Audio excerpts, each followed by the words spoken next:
जय माता दी दोस्तों। माँ दुर्गा के दरबार चैनल में आप सभी का स्वागत है। मैं आशा करती हूँ आप सभी लोग बहुत अच्छे होंगे और माता रानी की कृपा आप सभी पर बनी रहे। दोस्तों, आज हम बृहस्पतिवार व्रत कथा का वर्णन करने वाले हैं। किसी गांव में एक साहूकार रहता था जिसके घर में अन्न, वस्त्र और धन किसी की कोई कमी नहीं थी।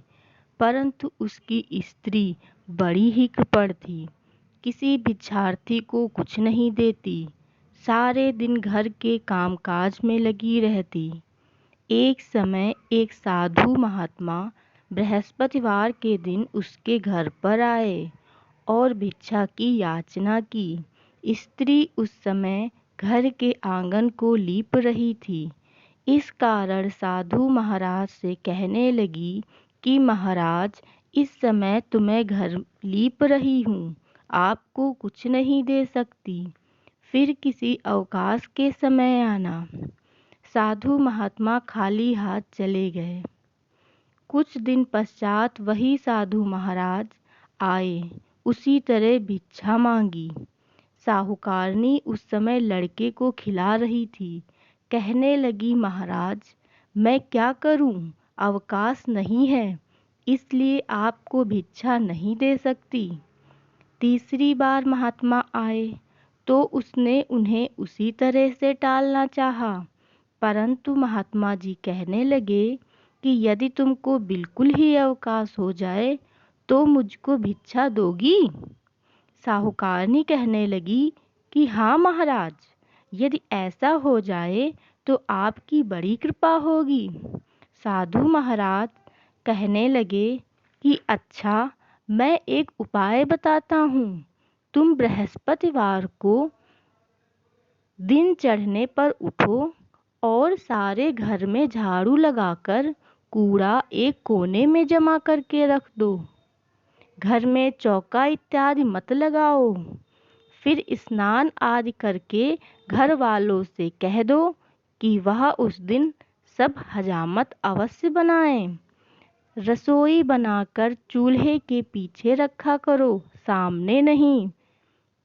सायंकाल को अंधेरा होने के बाद दीपक जलाओ तथा बृहस्पतिवार को पीले वस्त्र मत धारण करो, ना पीले रंग की चीज़ों का भोजन ग्रहण करो।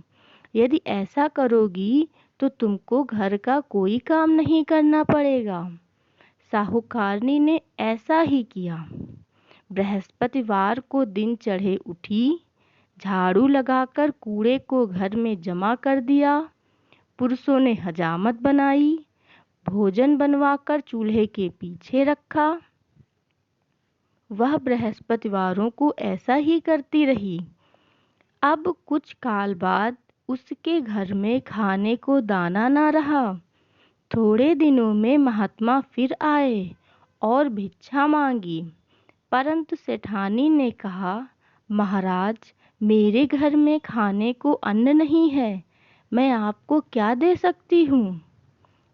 तब महात्मा ने कहा कि जब तुम्हारे पास सब कुछ था तब भी तुम कुछ नहीं देती थी, अब पूरा पूरा अवकाश है तब भी तुम कुछ नहीं दे रही हो, तुम क्या चाहती हो, वह कहो। तब सेठानी ने हाथ जोड़कर प्रार्थना की, महाराज, अब कोई ऐसा उपाय बताओ कि मेरे पहले जैसा धन धान्य हो जाए। अब मैं प्रतिज्ञा करती हूँ कि अब आप जैसा कहेंगे वैसा ही करूँगी। तब महात्मा जी ने कहा, बृहस्पतिवार को प्रातःकाल उठकर स्नान आदि से निवृत्त होकर घर को गौ के गोबर से लीपो तथा घर के पुरुष हजामत ना बनवाएं। भूखों को अन्न जल देती रहो। ठीक शाम काल दीपक जलाओ। यदि ऐसा करोगी तो तुम्हारी सब मनोकामनाएं भगवान बृहस्पति जी की कृपा से पूर्ण होंगी। सेठानी ने ऐसा ही किया और उसके घर में धन धान्य वैसा ही हो गया जैसा कि पहले था। इस प्रकार भगवान बृहस्पति जी की कृपा से अनेक प्रकार के सुख भोग कर दीर्घकाल तक जीवित रही। दोस्तों, आशा करती हूँ आज का वीडियो आपके लिए लाभकारी अवश्य सिद्ध होगा। अगर आपको हमारा वीडियो पसंद आया है तो हमारे चैनल को सब्सक्राइब करें, लाइक करें व ज़्यादा से ज़्यादा शेयर करें और नोटिफिकेशन को ऑन कर लें, जिससे सबसे पहले हमारी वीडियो आपको प्राप्त हो जाएं। और कमेंट बॉक्स में जय माता दी लिखना बिल्कुल ना भूलें और हमें अपने विचार भी बताना बिल्कुल ना भूलें। फिर मिलते हैं अगले वीडियो में, तब तक के लिए जय माता दी।